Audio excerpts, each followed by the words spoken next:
এরপরে প্রশ্ন হলো, রাতে হাত পায়ের নখ কাটা যাবে কি না। এই প্রশ্নটি অনেকেরই এবং আমাদের সমাজে এখনও অনেকে মনে করেন, বিশেষ করে গ্রামাঞ্চলে, যে রাতের বেলায় হাত পায়ের নখ কাটলে মানুষের অমঙ্গল হয়, অকল্যাণ হয়, সম্পদহানি হয়, বিশেষ কোনো ক্ষতি হয়, কিংবা এটি নিষিদ্ধ। মূলত কোরআন হাদিসের কোথাও রাতের বেলায় হাত পায়ের নখ কাটা কিংবা গোপ ছোট করা কিংবা চুল কাটা কিংবা ঘর ঝাড়ু দেওয়া কিংবা খাবার শেষে প্লেট ধুয়ে সে পানি বাহিরে ফেলা ইত্যাদি, অথবা কোনো গাছের পাতা ইত্যাদি ছেঁড়া, ফসল ইত্যাদি ছেঁড়া রাতের বেলা, এগুলোকে কোরআন হাদিসের কোথাও নিষেধ করা হয়নি। আর কোরআন হাদিসে কোনো কিছুকে নিষিদ্ধ না করা হলে সেটিকে নিষিদ্ধ বা অমঙ্গলের মনে করাটা এটি কুসংস্কার এবং এক ধরনের শিরকি বিশ্বাস, যা থেকে আমাদের বেঁচে থাকতে হবে।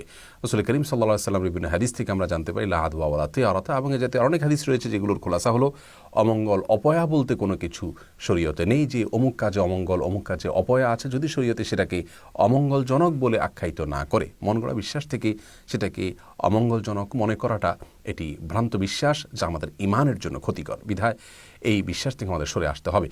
অনেক হিন্দুরা মনে করেন, বিভিন্ন ব্লগে আমি দেখেছি যে তাদের ধারণা মতে লক্ষ্মী সন্ধ্যাবেলায় বাসা বাড়িতে বাড়িতে যান তাদের দেবতা, এবং ওই সময় কেউ হাতের নখ কাটলে বা কোনো কিছু পরিষ্কার করলে, ময়লা ইত্যাদি শরীরে এগুলো পরিচ্ছন্ন করতে গেলে, বিশেষ করে হাত পায়ের নখ টখ ইত্যাদি কাটতে গেলে তিনি রুষ্ট হয়ে যান এবং তাতে সম্পদের ক্ষতি হয়। এটা হিন্দুদের শিরকপূর্ণ বিশ্বাস, যা একজন মুসলিম কোনো অবস্থাতেই ধারণ বা লালন করতে পারেন না। অতএব রাতের বেলা হাত পা নখ কাটা যাবে না এমন কোনো কথা নেই। আল্লাহ তাআলা কোরআনে কারিমে বলেছেন, ওয়াজআলনাল লাইলা লিবাসা, আর আমি রাতকে পোশাক স্বরূপ করেছি, অর্থাৎ যেন আমরা রাতের বেলা ঘুমোতে পারি, সেজন্য আল্লাহ সেটাকে সেভাবে উপযোগী করে দিয়েছেন। রাতে মৌলিক কাজ হলো একজন মানুষ ঘুমাবে, কিন্তু এর পাশাপাশি ছোটোখাটো অন্যান্য কাজ তিনি অবশ্যই করতে পারেন। কোনো প্রকার নিষেধাজ্ঞা বা ক্ষতি তাতে নেই।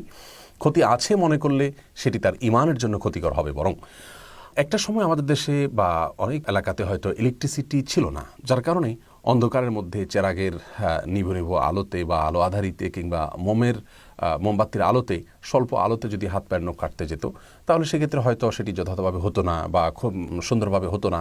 এইসব কারণে যদি তখন মানুষ নিষেধ করে থাকেন, সেটির একটা যৌক্তিকতা ওই সময়ের জন্য হয়তো ছিল, যে ঠিক আছে, অন্ধকারের মধ্যে কাটতে গেলে তুমি হাত কেটে যেতে পারে, বা না দেখে কাটতে গেলে তোমার ক্ষতি হতে পারে বলতে কোনো জায়গায় কেটে যেতে পারে বা বাঁকা হতে পারে ইত্যাদি ইত্যাদি। এসব কারণে দিনের আলোতে করা ভালো, এটা সেই দৃষ্টিকোণ থেকে তখন বলে থাকলে ঠিক আছে। এখন যেহেতু সেই সমস্যা নেই, অতএব রাত দিন এখন প্রায় সমান। বিধায় কেউ চাইলে রাতেও কাটতে পারে, কেউ চাইলে দিনেও কাটতে পারে।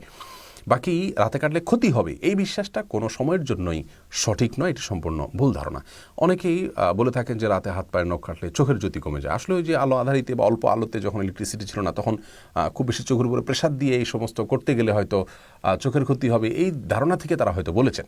কিন্তু আজকে যেহেতু এটি প্রযোজ্য নয় এবং সঠিক নয়, বিধায় চোখের জ্যোতি কমে যাবে, এটিও ভুল ধারণা হবে। বিধায় রাতে হাত পায়ের নখ কাটাতে কোনো অসুবিধা নেই। গাছের পাতা ছেঁড়া কিংবা ঘর ঝাড়ু দেওয়া কিংবা খাবার খেয়ে প্লেটের পানি বাহিরে ফেলা ইত্যাদি, এগুলোতে কোনো প্রকার অসুবিধা নেই। এগুলো হিন্দুয়ানি ভুল ধারণা থেকে অনেকটা আমাদের মধ্যে এসেছে, আবার কোনোটি আসছে আমাদের নিজেদের থেকেই সৃষ্টি হয়েছে ভুল ধারণা। অতএব ভুল ধারণা থেকে আমাদেরকে বেঁচে থাকতে হবে। কেউ চাইলে রাতেও কাটতে পারেন হাত পায়ের নখ, কেউ চাইলে দিনেও কাটতে পারেন।